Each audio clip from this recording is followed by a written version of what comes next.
আর doctor ইনু সাহেবকে একটা কথা বলতে চাই যে স্যার আপনি একটা এনজিওর জন্য খুব বেস্ট একটা ম্যান, কিন্তু এনজিওর প্ল্যান দিয়ে কখনো দেশ চলে না।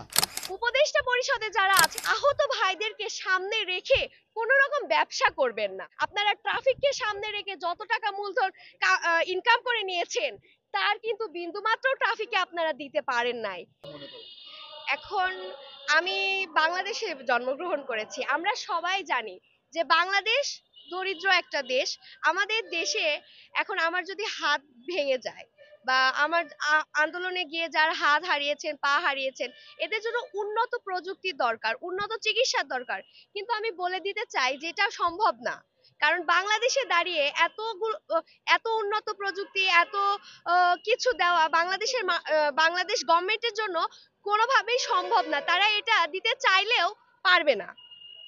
এটা আপনাকে আমাকে মেনে নিতে হবে। আমার যারা আহত ভাইরা আছেন আপনাকে মেনে নিতেই হবে যে হয়তো তারা এখন সাময়িক পরিস্থিতিতে আপনাদের পাশে দাঁড়াতে পারতিছে, কিন্তু ভবিষ্যতে যে আপনাদের সারা জীবনের দায়িত্ব নেওয়া, সারা জীবনের আপনাদেরকে উন্নত চিকিৎসা দেওয়ার ব্যবস্থা এটা তারা হয়তো করতে পারবে না। কারণ আমার বাংলাদেশে না এতটা মূলধন নাই, আমার বাংলাদেশ এতটা উন্নত দেশ না। এটা আমাদেরকে বুঝতে হবে। বোঝার পরে কিন্তু এই সমন্বয়করা একটা কাজ করতে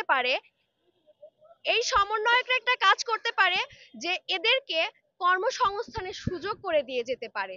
আপনারা যারা আহত ভাইরা আছেন তাদেরকে বলবো আপনাদের যার যে যোগ্যতা সেই যোগ্যতা অনুযায়ী বিভিন্ন সেক্টরে জবের জন্য আবেদন করবেন।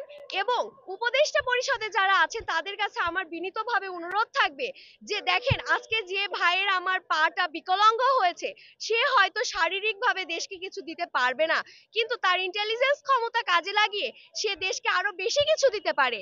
আপনারা ডাটা এন্ট্রি প্রসেসিং আছে, দেশের গোয়েন্দা সংস্থা আছে, বিশেষ করে বাংলাদেশের যেসব সেক্টরে দুর্নীতি হয় ওই সকল সেক্টরে আপনারা যদি এই আহত ভাইদেরকে শুধু কর্মসংস্থানের ব্যবস্থা করে দিতে পারেন তাহলে আমার মনে হয় না যে তাদের সারা জীবনের দায়িত্ব আপনাদেরকে নিতে হবে। এজন্য সবার কাছে বিনীতভাবে অনুরোধ করব যে আপনারা এই আহত ভাইদেরকে সামনে রেখে কোনো রকম ব্যবসা করবেন না। আপনারা ট্রাফিককে সামনে রেখে যত টাকা মূলধন ইনকাম করে নিয়েছেন তার কিন্তু বিন্দুমাত্র ট্রাফিকে আপনারা দিতে পারেন নাই।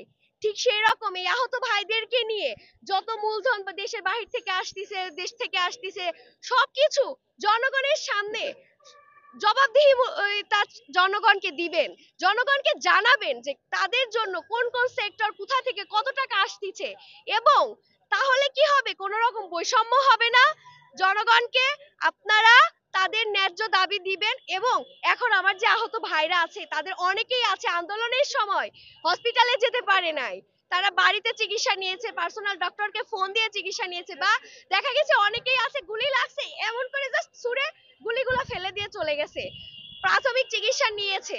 তা এখন আপনাদের জুলাই স্মৃতি ফাউন্ডেশনে গেলে তাদের থেকে আপনারা রিপোর্ট চাচ্ছেন, তাদেরকে বলতেছেন যে সিভিল সার্জন অফিস থেকে যান ওখান থেকে পাস করে আনেন। আমার সামনে আমি জুলাই স্মৃতিতে গিয়েছিলাম, একটা ছেলেকে নিয়ে গিয়েছিলাম, আমি তার ডকুমেন্ট সবকিছু নিয়ে গেলাম, তারপরেও আপনারা বললেন যে তার যে প্রেসক্রিপশন ওই প্রেসক্রিপশনে ডক্টরের সিল দিতে হবে। কেন, ডক্টর তো এক জায়গায় সিল দিয়ে দিয়েছে, আপনারা যে জুলাই স্মৃতি ফর্মটা দিয়েছেন ওই ফর্মে তো সিল দিয়েছে, তারপরে আবার প্রেসক্রিপশনেও সিল চাচ্ছেন।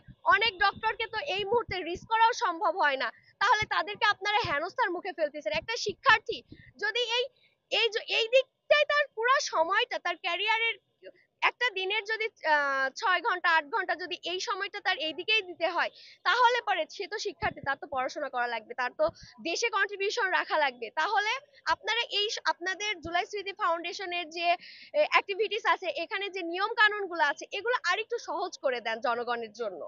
এখনো অনেকেই আছে যারা ভয় পেয়ে নাম এন্ট্রি করাচ্ছে না, আপনারা তাদেরকে খোঁজ খবর নেন, গোপনে খোঁজ খবর নেন কেমন আছে কি অবস্থায় আছে।